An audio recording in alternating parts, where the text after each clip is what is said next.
torí kíni torí kíni ẹ̀yin òkúlé òkúlé bàbá ọmọ ló lọ́mọ bébé mi mo bímọ mi. ìwà jámọ bà lọ́wọ́ rẹ èyí nínú adé tí òun ò fi dùn sí náà. ṣé n tọ́ fẹ́ nù. mo lọ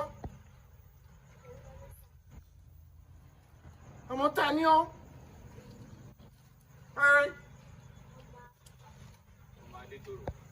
ọmọ àtọwọ́ lára. ta ni ọ tún sọ.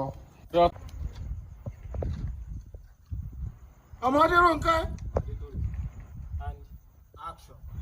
ọmọ Adétòrò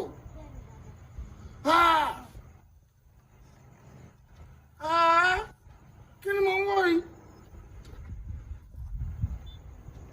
lórí rẹ.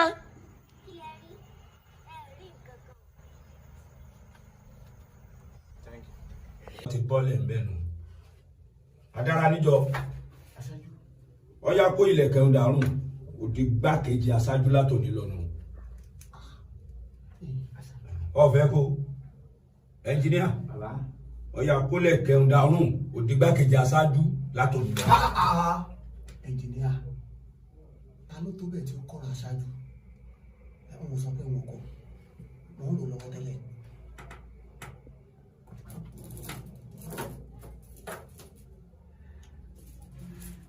Àṣẹ́gun.